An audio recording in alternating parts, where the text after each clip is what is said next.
ఈవీఎంలను hack చేయడం అసాధ్యమంటున్నారు IT experts. కొందరు కావాలని పని కట్టుకుని ఈవీఎంల పనితీరుపై దుష్ప్రచారం చేస్తున్నారంటున్నారు. ఎలక్ట్రానిక్ ఓటింగ్ మెషీన్లను డీకోడ్ చేయడం కష్టతరం అంటున్నారు ఐటీ నిపుణుడు సందీప్ రెడ్డి. ఎన్నికల సంఘం వివిధ దశల్లో పరిశీలించిన తర్వాతే ఈవీఎంలను వినియోగిస్తున్న విషయాన్ని గుర్తు చేస్తున్నారు.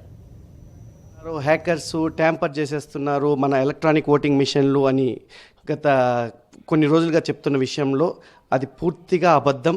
అది పచ్చి అబద్ధం. చెప్పాలంటే ఎవరన్నా హ్యాక్ చేయాలి, ట్యాంపర్ చేయాలంటే ఫస్ట్ ఆఫ్ ఆల్ ఆ పర్టికులర్ డివైస్కి communication hardware and software are more important అండి. ఈ కమ్యూనికేషన్ రిలేటెడ్ హార్డ్వేర్ అంటే నెట్వర్కింగ్ చిప్ కావచ్చు, రేడియోస్ కావచ్చు, ఇవి వైఫై, ల్యాన్ వ్యాను, తర్వాత 3G 4G related support hardware ఖచ్చితంగా ఇన్స్టాల్ చేసి ఉంటేనే ఈ యొక్క ఎలక్ట్రానిక్ ఓటింగ్ మిషన్ని బయట వాళ్ళు యాక్సెస్ చేసి హ్యాక్ చేసేదానికి ఛాన్సెస్ ఉంటాయి. ఒకవేళ పొరపాటున వాళ్ళు తెలియకుండా ఒక హార్డ్వేర్ని కానీ ఎలక్ట్రానిక్ ఓటింగ్ మిషన్పై కానీ పెట్టి ఉంటే కానీ దానికి సంబంధించిన device drivers, software based device drivers కూడా ఆ ఎలక్ట్రానిక్ ఓటింగ్ మెషిన్లో కంపల్సరీగా ఇన్స్టాల్ చేసి ఉండాలి. అది జరిగే పరిస్థితి లేదు. బికాస్ ఆఫ్ ఎన్క్రిప్షన్ అండ్ క్రిప్టాలజీ ప్రకారం మనకి దాంట్లో ఏ ఎలక్ట్రానిక్ ఓటింగ్ మిషన్లో ఏదైతే ఆపరేటింగ్ సిస్టమ్ యూజ్ చేస్తున్నారో అది భాగ్య ప్రపంచానికి తెలియదు.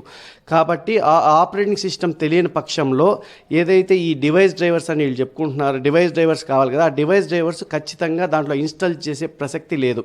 ఒకవేళ వాళ్ళకి ఆ ఆపరేటింగ్ సిస్టమ్ తెలిసి ఉన్నా ఈ డివైస్ డ్రైవర్స్ ఏదైతే అవసరమో దాన్ని వెండర్ దగ్గర నుంచి కొనుక్కొని మళ్ళీ ఆ డివైస్ డ్రైవర్స్ని దీనిపైన రాస్తే తప్ప ఈ హార్డ్వేర్ సాఫ్ట్వేర్ కమ్యూనికేట్ చేసి ఎలక్ట్రానిక్ ఓటింగ్ మిషన్ని బయటవాడు హ్యాక్ చేసేదానికి ఛాన్స్ ఉంటుంది. మన బ్యాటరీ అనేది బ్యాటరీ ఆపరేటింగ్ సిస్టమ్ కదా, బ్యాటరీతో ఆపరేట్ అవుతుంది.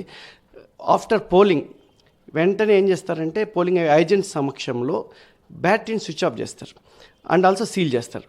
ఒకసారి బ్యాటరీ స్విచ్ ఆఫ్ చేసిన మన ఫోన్కి కానీ ఏదైనా కమ్యూనికేషన్ వ్యవస్థ కట్ అయిపోతుంది అండ్ ఆల్సో బాహ్య ప్రపంచానికి ఎటు పరిస్థితుల్లో దానికి యాక్సెసిబిలిటీ ఉండదు.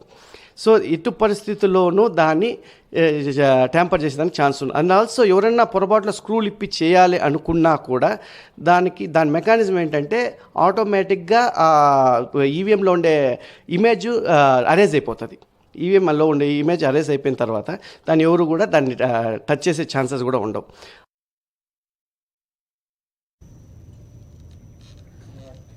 ఈవీఎంలను హ్యాక్ చేయాలని చాలా మంది ప్రయత్నించి విఫలమయ్యారని అన్నారు ఐటీ ఎక్స్పర్ట్ సందీప్ రెడ్డి. మన ఈవీఎంలను చాలా దేశాల్లో వినియోగిస్తున్నారని, కానీ మన దేశంలో కొందరు కావాలనే దుష్ప్రచారం చేస్తున్నారన్నారు.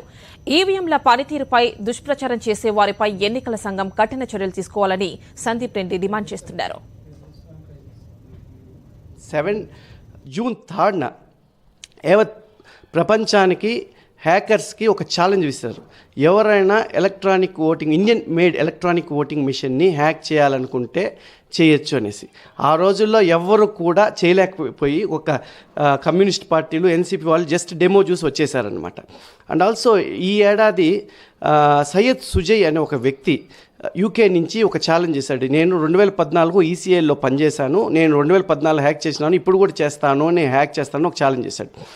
వెంటనే అప్పుడు కేంద్ర మంత్రిగా ఉన్న కపిల్ సిబాలు, తర్వాత కొంతమంది రాజకీయ నాయకులు, మీడియా ప్రతినిధులు హుటాహుటిన యూకే వెళ్ళారు.